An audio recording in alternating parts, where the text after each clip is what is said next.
Halo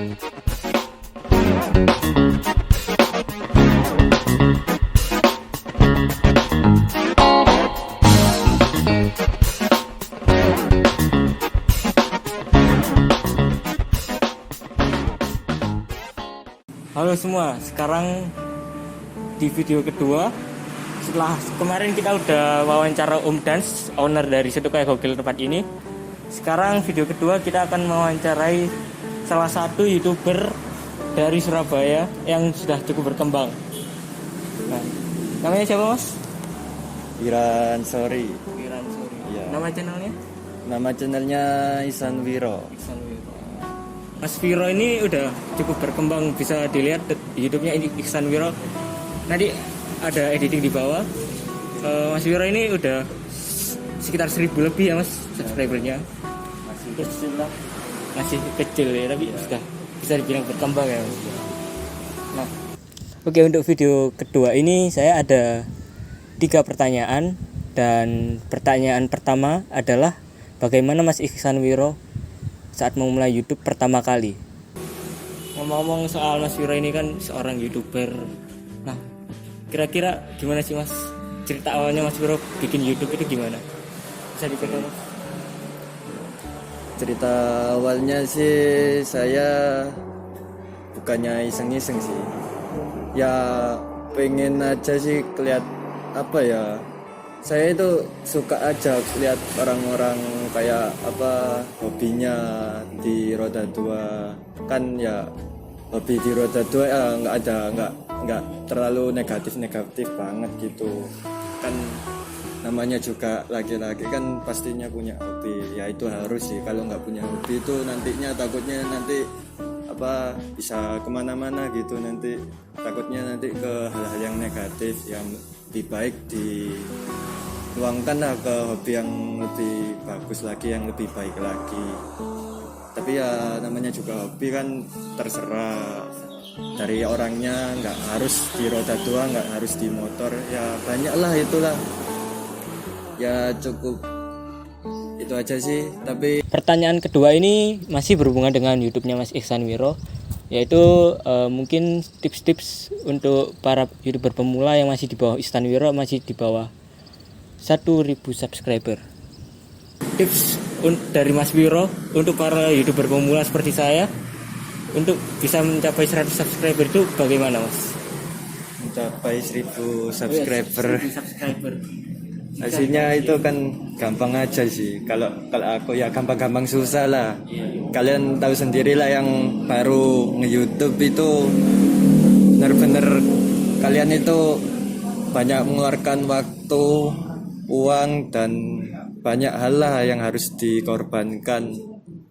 Tapi saya nggak terlalu tertoksik pada YouTube karena ya saya tahu sendiri kalau bahwasannya kalau saya nge-YouTube ya bukannya nggak memaksimalkan, juga ya minimalisir lah apa untuk pengeluaran, kan ya punya kesibukan sendiri-sendiri gitu.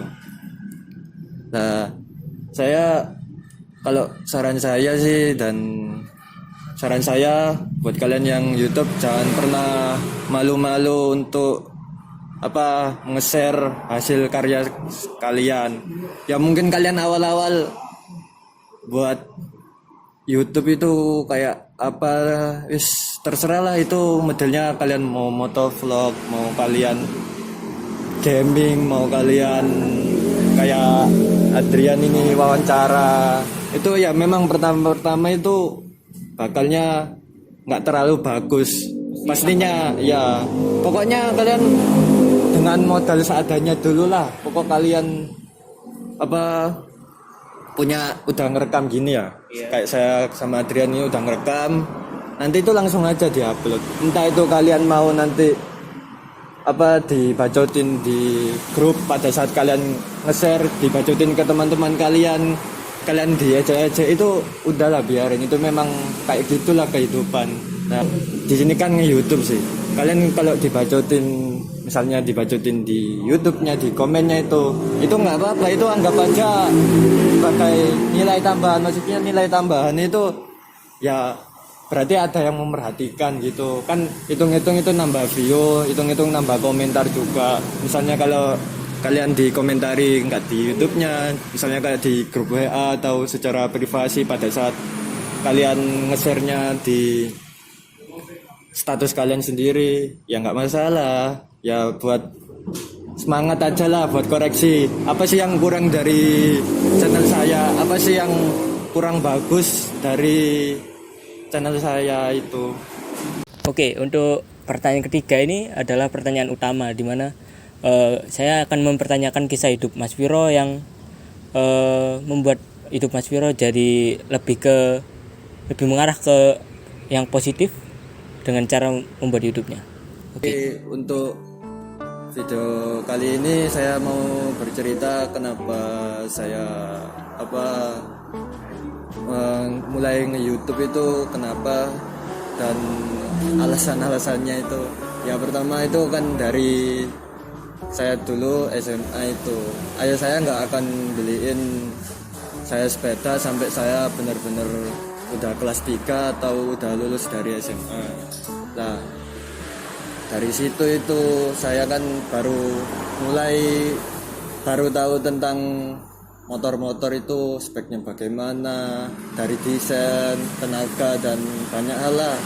Nah, waktu itu kan baru-barunya Baby RR atau CBR 250 RR itu baru-baru keluar. Pada saat sekitar tahun 2017-2016 ya Mas? Ya sekitar lah.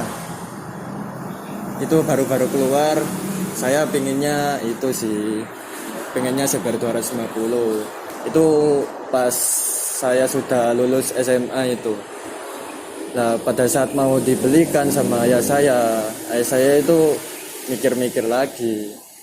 Mikirnya itu bukan karena bukan karena nggak mampu atau nggak pengen beliin, dikarenakan ada sebab, yaitu sebabnya itu melihat saudara-saudaranya itu yang dibelikan Ninja sebelumnya Baby RR atau CBR 250 itu kan masih rame-ramenya Ninja tuh, masih Ninja yang old itu, yang masih tangkinya 17 liter itu masih rame-ramenya lah. Dari situ banyak saudara-saudaranya yang sama teman-temannya yang dibelikan Ninja yang cc-nya 250 itu dibuat drag-dragan gitu, dibuat cepet-cepetan, buat kenceng-kencengan. Banyak dari kejadian itu ya, ada yang anaknya itu yang meninggal, ada yang cacat permanen, ada yang banyak lah, kalian tahu sendiri lah pastinya kalau akibatnya kalau suka kencang itu bagaimana ya, semuanya pasti ada ya akibatnya sendiri lah. Dari situ ayahku nggak membelikan yang 250, jadinya turun ke 150. Nah dari situ itu sempat kecewa saya sempat kecewa sekali sih, gara-gara itu ya. Akhirnya pada saat lulus SMA itu kan masuk ke dunia perkuliahan, jadi mahasiswa.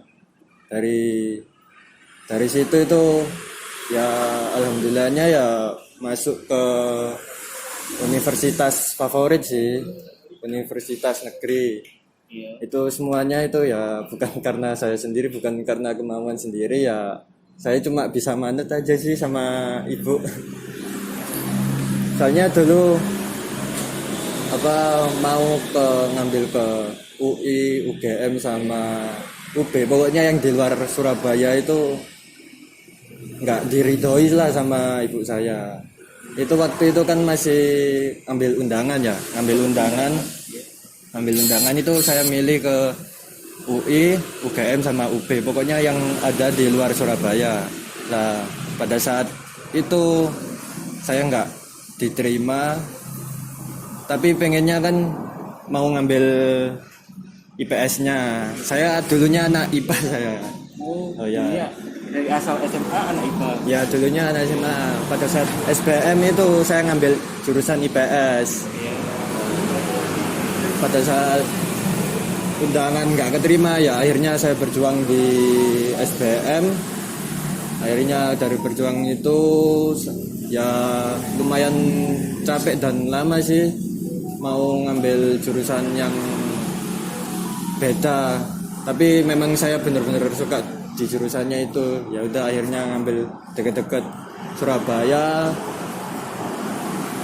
Minta saran ke orang tua bagaimana. Kalau ayah sih nggak apa-apa, kamu jauh mau kuliah di mana, pokoknya kamu benar-benar bisa survive lah nantinya, bisa jadi orang juga.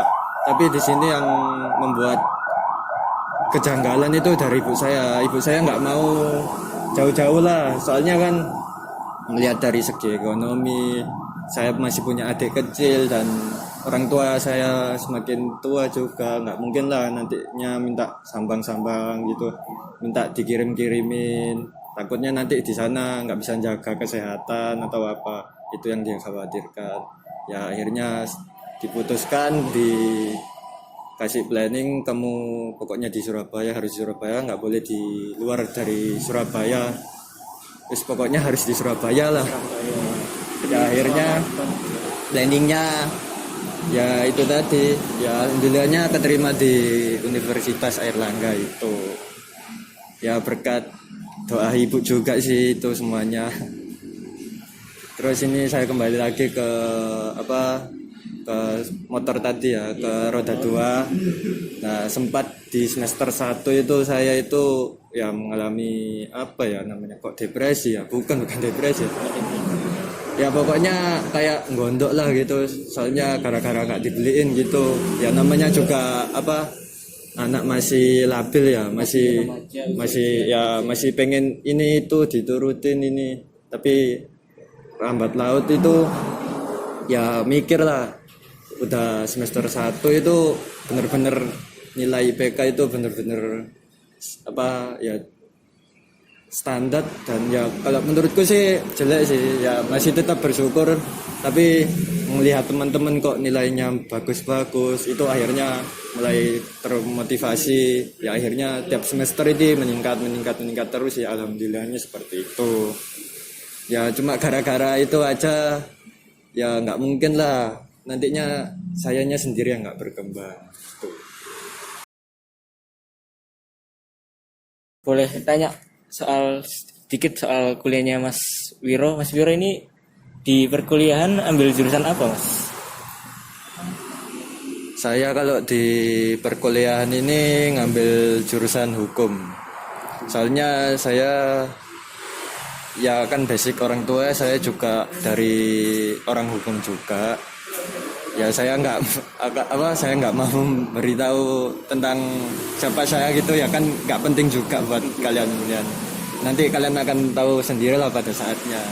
Ya pokoknya basicnya itu tentang hukum, dan saya juga tertarik gitu tentang hukum. Pas SPM disaranin sama ibu ambil manajemen kalau nggak psikolog. Dari situ saya nggak terlalu tertarik sama manajemen, soalnya ya tahu sendirilah terlalu banyak hitung-hitungannya, dan terus nggak terlalu tertarik sama psikolog, soalnya buat ngertiin orang itu nggak gampang gitu, apalagi ngertiin dia itu ya nggak gampang. Karena perempuan susah dimengerti ya. Iya.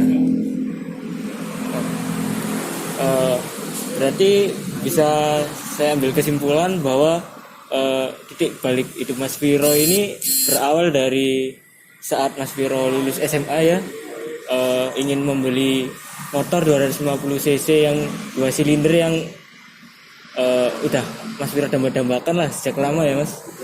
Terus habis itu karena pertimbangan orang tua, pertimbangan kekhawatiran orang tua, jadi Mas Wiro nggak jadi dibelikan yang 250 cc itu, tapi dibelikan yang 150 cc karena alasan keselamatan. Dari situ Mas Wiro kayak lebih memanfaatkan hobinya ke jalan yang positif dengan cara motovlog ya. Motovlog Mas Wiro kan sudah lumayan berkembang. Mungkin segitu aja untuk video kali ini. Setelah kita bahas banyak soal hidupnya Mas Wiro, soal pengalaman hidupnya Mas Wiro, juga ada bahas sedikit soal Situpaya Gokil. Bagi kalian yang ingin kesini, khususnya di daerah Surabaya dan sekitarnya, bisa langsung datang ke sini. Alamatnya kemarin sudah ada di video sebelumnya, kalian bisa cek di sana. Oke, terima kasih Mas Viro atas waktunya.